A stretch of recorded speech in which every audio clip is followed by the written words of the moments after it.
I never wanted control. I wanted understanding. But betrayal taught me control is survival. You sit there, watching me speak from the dark, and maybe you think you're only hearing a story. But this is not a story.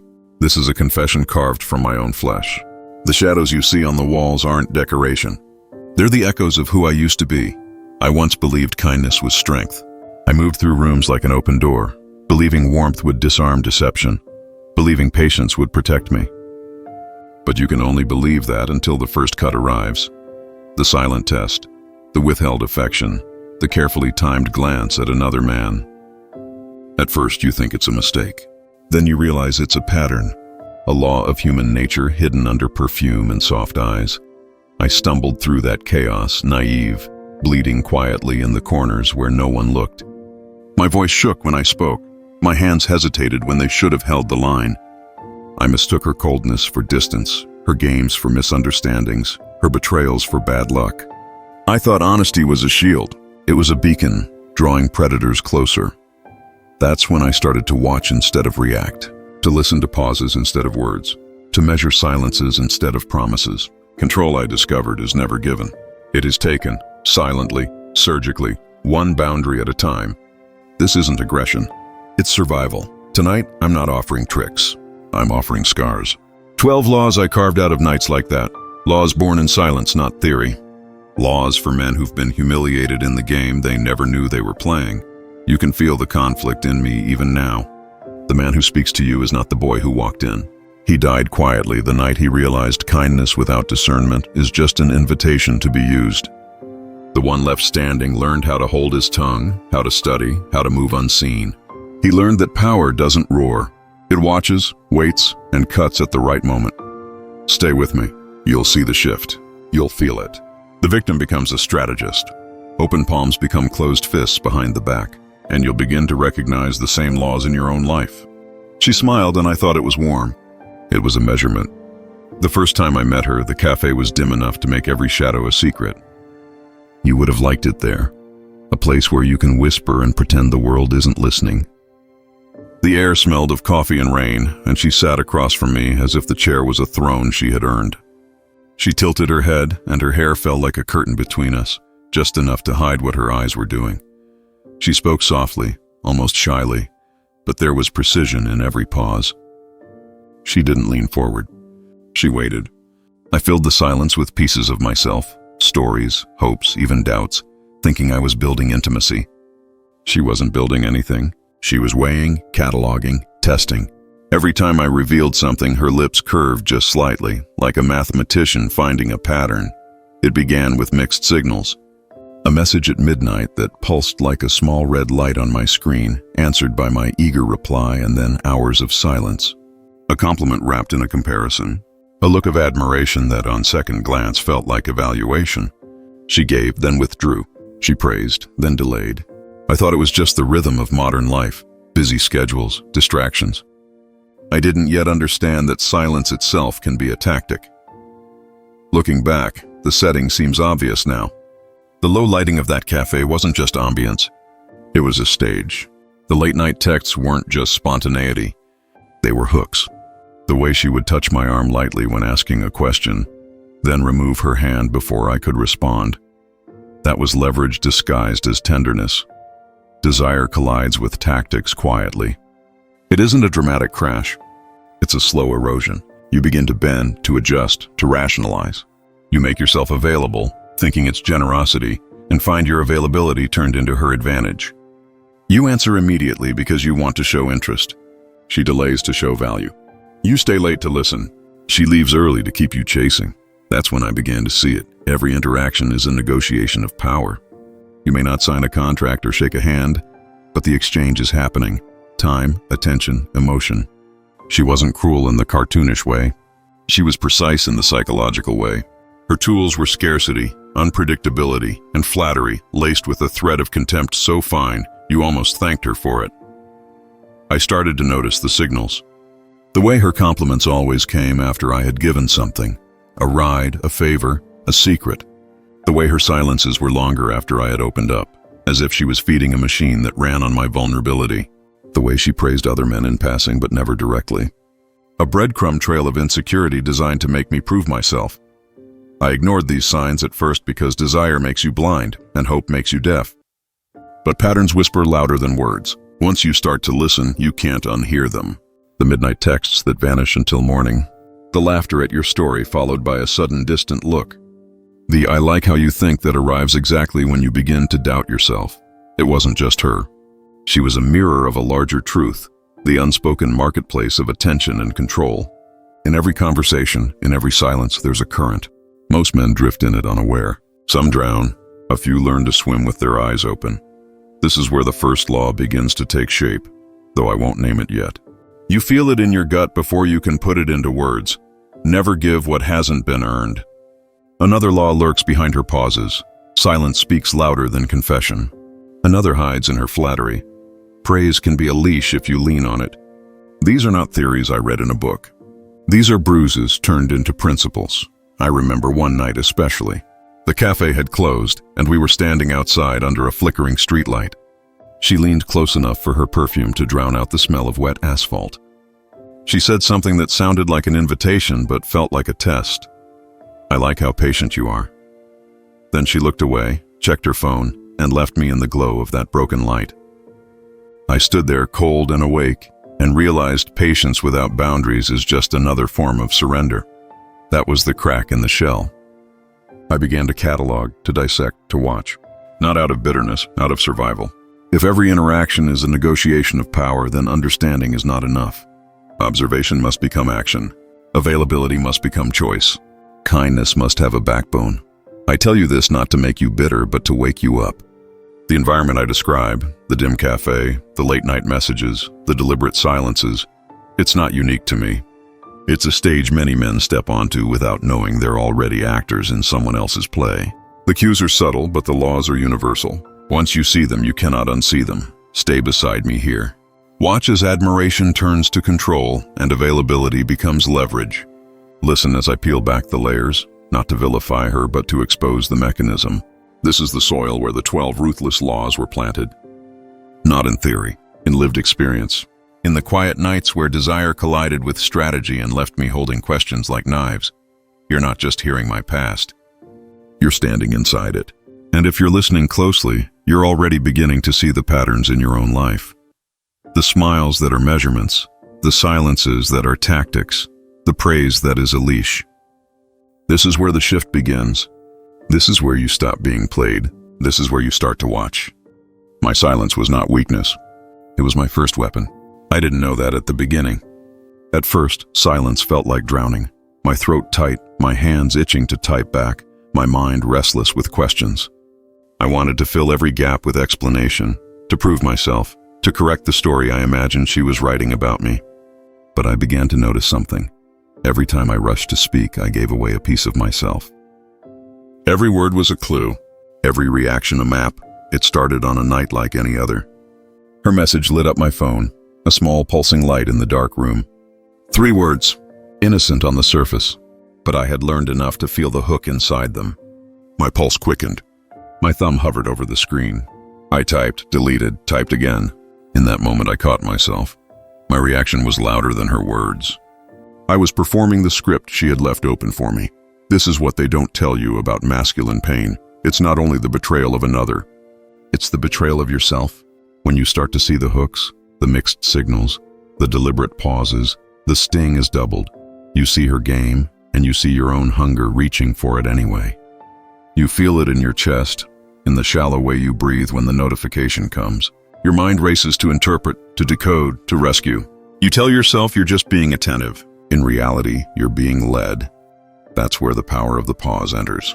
The masculine secret isn't to confront immediately, nor to retreat in panic. It is to observe. Observation is a kind of armor, but it's also a mirror. When you choose to wait, even 5 minutes, you begin to see the shape of the game instead of drowning inside it.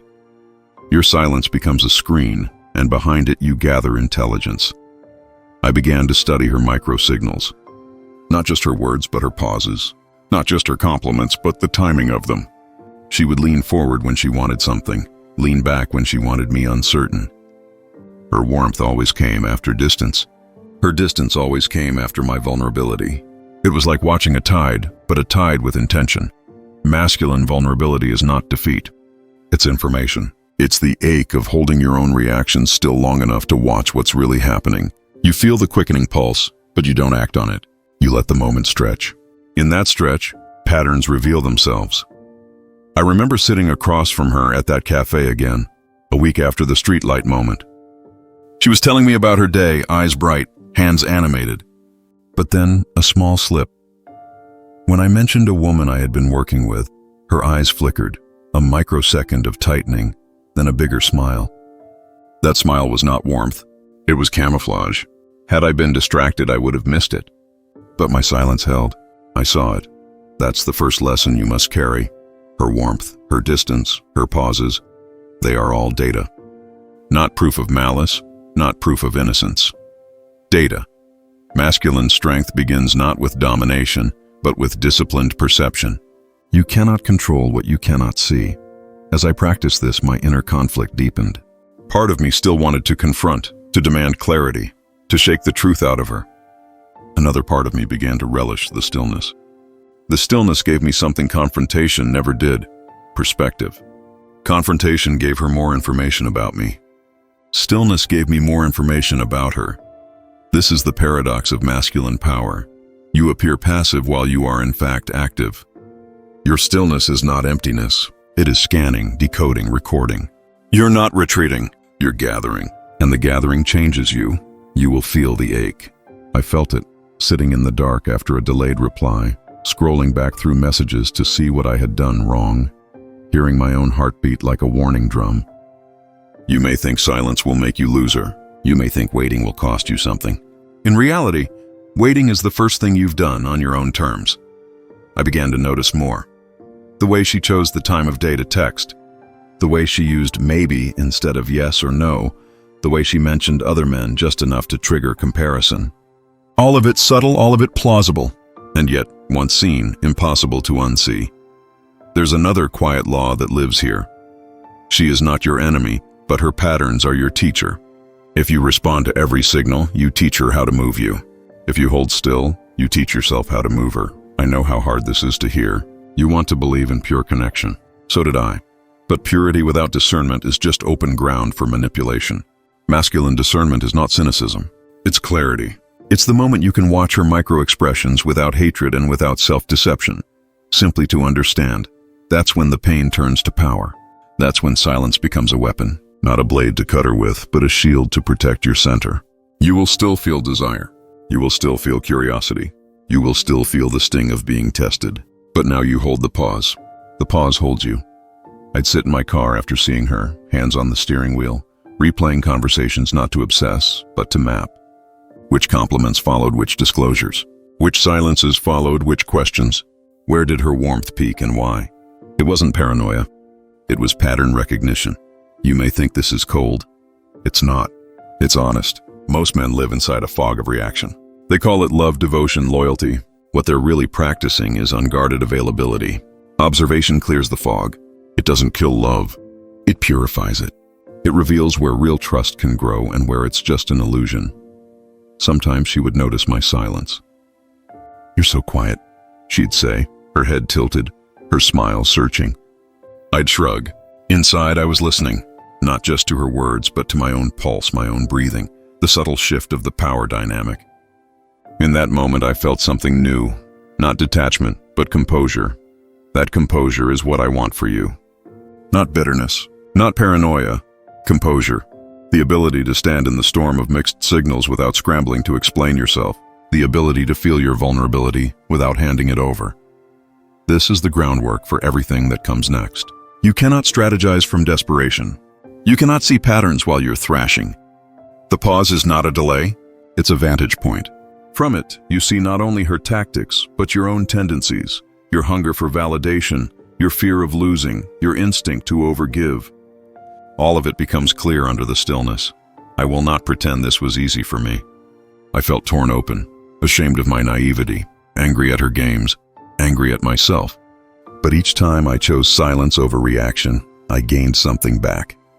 A piece of self-respect, a fragment of control, a sliver of power. My silence was not weakness. It was my first weapon. It gave me distance, and distance gave me sight.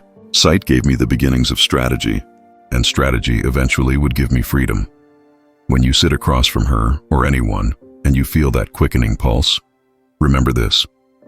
The power is in the pause, not because it makes you superior, but because it makes you clear. And clarity is what separates the men who are played from the men who quietly rewrite the game. This is where I stood at the edge of myself, no longer the naive boy spilling secrets, not yet the strategist fully formed, but something in between, a man learning to watch. And in that watching, the laws began to form like constellations out of the night sky. They were not written yet, but they were there, glimmering, waiting for me to name them. Stay here with me. Feel the ache. Feel the silence.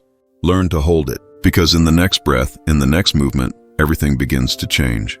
The stillness you hold now is the seed of the power you will hold later. And once you taste that power, the power of composure, of observation, of restraint, you will never go back to being blind again. Control begins where reaction ends. That is the doorway. That is the fracture between the man you were and the man you must become. The first time I understood this, I felt like I had stepped outside of myself, no longer dragged by impulse, no longer chained to her signals. I had crossed the invisible line into strategy. Up until then, I was food. Every reaction I gave, every hurried text, every anxious explanation, it was nourishment for her tests. And maybe you felt that too, the way she brightens after your desperate apology, the way she grows colder when you give without hesitation. It's not malice, it's design. Tests are not about your words, they are about your control. Fail them and you're predictable. Pass them and you become a question she cannot answer. That is where the laws begin. Law 1. Silence is a blade. When you respond immediately, you are unarmed. Your desperation becomes her certainty. But silence, measured, deliberate silence, is a cut across the surface of the game. It severs her ability to map you. It teaches her nervous system that you are not easily reached, not easily stirred. Silence doesn't scream. It hums. It creates a void, and in that void she feels herself. She questions. She replays. She wonders. Every pause is an incision, and each incision teaches her this. You are not hers to command, but silence must be wielded carefully. Too much, and it becomes absence. Too little, and it becomes neglect. The mastery lies in calibration. One unanswered message, then presence in person. A withheld reaction, then a steady gaze. Silence cuts, but the art is knowing where to draw the blade. Law 2. Mirror but never mimic. Mirroring is not imitation. It is reflection without surrender. When she withdraws, you withdraw. Not to punish, not to chase, but to hold balance. When she leans forward, you lean just enough to let her see herself in you. The danger is in mimicking, in becoming her echo. An echo dies. A mirror unsettles. Why does this matter? Because humans trust what feels familiar, yet they respect what resists being absorbed. When you mirror lightly, you build a rhythm. When you avoid mimicry, you remind her there is still a boundary. That boundary is magnetic. It is the space where tension grows. You'll feel the pull to overcompensate, to rush in when she withdraws, to reassure when she tests. Resist it. Mirror, hold. Let her feel the reflection, but never dissolve into it. Law 3. Timing defines dominance. Most men fail not because of what they say, but because of when they say it. Timing is the skeleton of control. Answer too soon and you're predictable. Wait too long and you seem indifferent. Strike at the precise moment and you create inevitability. Think of the pause before answering her question. Think of the deliberate delay before granting her request. Think of the way a well-placed silence can feel heavier than 100 explanations. Timing is not about withholding affection. It is about shaping perception. Machiavelli wrote of power as perception and timing as its heartbeat. A king who moves too early invites rebellion. A king who moves too late loses loyalty. But a king who moves precisely when the people hold their breath becomes legend. Your timing must do the same. These first 3 laws became my spine. They taught me that the battlefield was not her. It was me. My impulse to rush, to over-explain, to demand clarity, that was the enemy. Each law was a weapon against myself before it was ever a weapon against her. I practiced in small ways. When her message arrived, I let it sit. My heart raced, but I did not move. I learned to watch the panic crest, then fall. That fall was freedom. The silence cut me free from the leash of immediacy. When she leaned back in her chair, arms folded, I didn't chase with words. I leaned back too, quietly. She looked at me longer, unsettled, as though she had found a mirror where she expected a servant. That mirror unsettled her more than any speech, and when the moment came to speak, not too soon, not too late, I spoke with the gravity of timing. My words landed heavier because they were not scattered. They were weighted, chosen. You must understand the psychology underneath this. Human beings crave rhythm. They crave response. The feminine especially thrives on testing to measure the weight of your presence. If you are predictable, you are lightweight. If you are erratic, you are unstable. But if you are calibrated, silent where silence cuts, mirroring where reflection unsettles, precise where timing defines, you become gravitational. She cannot map you. She cannot dismiss you. She begins to circle you. And that shift, that subtle reversal, is where control begins. But hear me clearly, this is not cruelty. This is not manipulation for the sake of sport. This is survival in the theater of power. The laws do not make you less human. They make you unshakable. They take the raw ache of betrayal and forge it into method. Conflict remains. You will feel it. The boy inside you still wants to rush, to beg, to prove. But the strategist whispers, wait, watch, cut, reflect, time. That inner duel is the real war. Win it, and the outer world bends. One night she asked me a question she had asked before, simple, loaded. Do you think about me when I'm not around? The old me would have rushed, of course, every moment. Hungry, predictable. Instead, I paused. Silence stretched. Her eyes narrowed. My silence was a blade. Then I smiled slightly, tilted my head. Her own gesture returned to her. Mirror, but not mimic. And finally I answered, not immediately, not belatedly, but when her breath caught in the space between. Sometimes. But I prefer when you're here. The room shifted. She leaned back, unsettled, yet drawn closer. Timing had defined dominance. These laws are only the beginning. But even in them, you can feel the architecture rising, from chaos to structure, from reaction to control. Silence, mirroring, timing. They are not tricks, they are principles. They reshape you first, then they reshape the world around you. Control begins where reaction ends.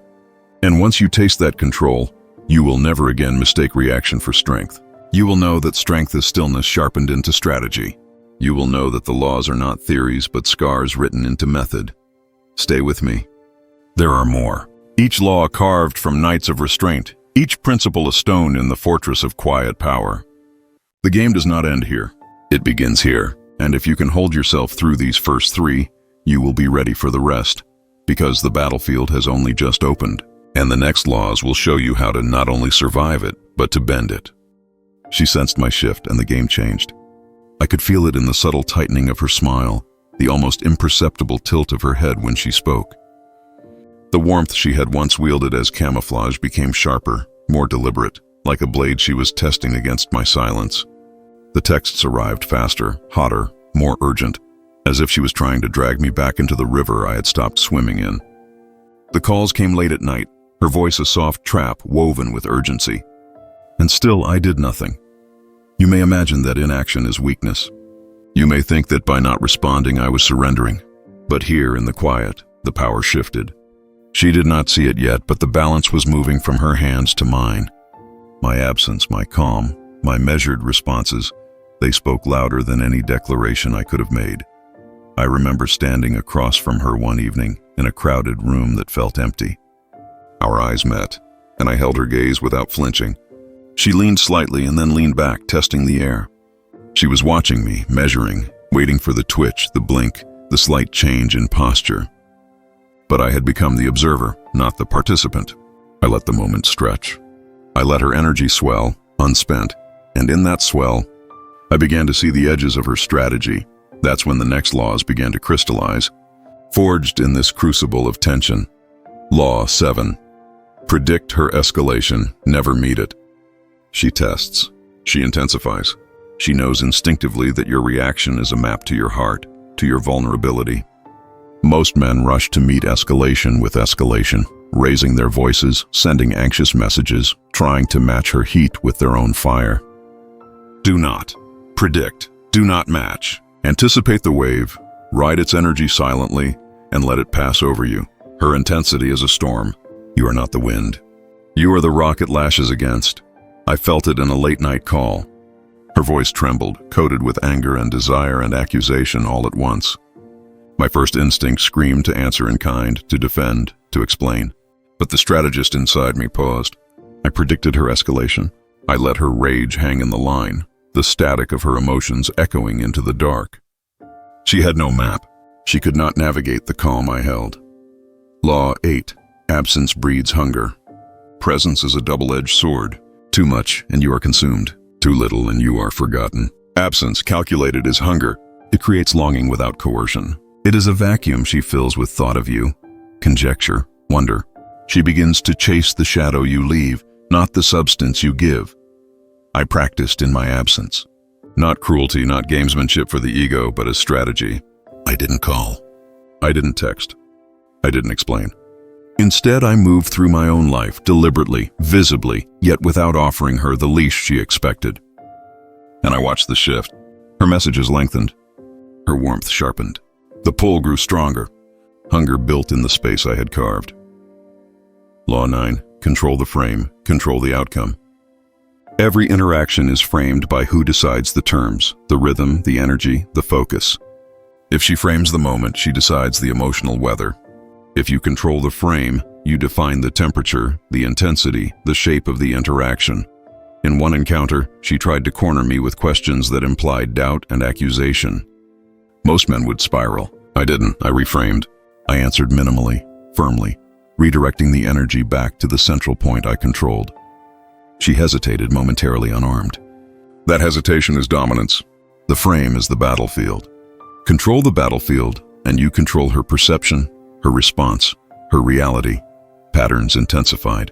Every glance, every delayed message, every attempt at subtle provocation, she was escalating. I let it. I predicted it. I did not meet it with reaction, but with calibrated stillness. Her test became the training ground. Her obsession with my responses became my instrument. Each micro-escalation I endured without surrender fed the architecture of my control. I began to see the mechanics of obsession, not in theory, but in observation. How desire is amplified by distance, how uncertainty sharpens attention, how tension, carefully maintained, can consolidate power more effectively than presence ever could. Obsession is not forced. It is grown. It is nurtured by the patient hand that does not tremble. Even when she grew colder, I remained steady. Even when she lashed with flirtation and accusation intertwined, I held the frame. I did not give her certainty. I gave her awareness of my composure. Each carefully measured reaction, each silence, each subtle mirror, each moment of withheld attention became another brick in the structure of quiet dominance. This is what the world calls manipulation. I call it self-possession. The more she tested, the more I learned. The more she escalated, the more she revealed. Every heated message, every sharp glance, every playful barb became data. And from data, the pattern emerges. From pattern, strategy. From strategy, control. The dynamic had flipped, though she did not know it. She thought she was tightening the rope. I was loosening the knot around my own hands and tightening the one around her attention. Every test she threw, I used to reinforce the framework I had built. Every challenge she presented became a demonstration of my restraint, a teaching of the rules without a word spoken. I watched as her need to provoke collided with my imperturbable silence. I saw the hunger grow where before there had been certainty. I observed the subtle shifts in her posture, the almost imperceptible tremor in her voice when she realized she could not predict me. Control, I realized, was never about dominating her will. It was about becoming the axis around which her attention rotated without coercion. You will feel the power in restraint. You will feel the tension in holding back. You will feel it in the echo of your absence, the weight of your calm, the gravity of your measured presence. It is not theatrical. It is not flashy. It is slow, deliberate, and absolute. Each law reinforces the next. Predict her escalation, never meet it. Absence breeds hunger. Control the frame, control the outcome. These laws are not abstract. They are living principles forged in the fire of her testing, honed in the silence of my patience, and solidified in the knowledge that true power is never reactive. Her escalation became the crucible. My discipline became the sword. Obsession was not coerced. It was drawn from her by the gravity of my composure, the subtle architecture of the game, the unspoken rules she could sense but never name. And in this crucible I found not only her patterns, but my own mastery. Feel it with me. The power is not in the flash of victory. It is in the quiet unfolding of tension. It is in the low hum of anticipation, in the weight of your presence that she cannot map. In the calm behind the storm, this is the slow burn of control. And once you have felt it, you will understand that dominance is not about force. It is about the patient, deliberate shaping of desire, attention, and expectation. She may escalate. She will escalate. And yet, if you follow the laws, if you hold the pause, if you control the frame, you will see her escalate into the orbit you have created. Hunger grows in absence. Obsession crystallizes under restraint. The battlefield is quiet, but it is yours. Do not mistake this for cruelty. It is precision. It is observation turned into architecture. It is the translation of emotional tension into structured influence. You are not manipulating her life. You are mastering your own. And that mastery echoes, subtle and unavoidable, through every interaction, every glance, every moment she senses the shift but cannot touch it. Stay here. Feel the tension. Watch the escalation. Let her tests become your lessons. The power is in the stillness that speaks louder than any word. The game has changed. And in this shift you have become not just a participant, but the silent strategist holding the map. In her eyes I saw the truth. Not anger, not triumph, but recognition. Recognition that the game had shifted, and she was no longer in control. She leaned forward, voice trembling, testing, coaxing, demanding a reaction I no longer owed. But I stayed silent. My calm became a mirror for her own uncertainty, reflecting back the intensity she had once wielded so effortlessly. It was in that silence that the final laws crystallized. Law 10. Power is invisible until revealed. Control cannot announce itself. It cannot parade. It lives quietly in the choices you make when no one is watching, in the restraint you exercise when the world expects reaction. She realized in a flicker of panic that my influence had been present all along, subtle, deliberate, unyielding, and she had missed it until it became undeniable. Law 11. Control is lost the moment you prove it. Every word, every gesture, every declaration of power diminishes it. She wanted proof. I gave none. My silence was my answer. My composure was my victory. In refusing to prove dominance, I had solidified it. The tension in the room was hers alone. The mastery was mine. I could see it in her hands, in the tremor of her voice, in the pause before she spoke. She searched for leverage, for a pivot, but there was none. All that had once made her strategy effective, the uncertainty, the testing, the dance, had been absorbed, reflected, and left empty against the wall of my calm. At that moment, I was free. Not free because I had won against her, but free because I no longer needed to win. My attention, my desire, my energy were mine. The lessons of silence, timing, mirroring, and restraint had become instinct. My presence no longer demanded her response. It demanded only my awareness, and as she finally stepped back, the subtle shift complete, I understood. The climax of any engagement is not when others bend. It is when you cease to bend yourself. Her pursuit revealed her loss of control. My mastery revealed my freedom.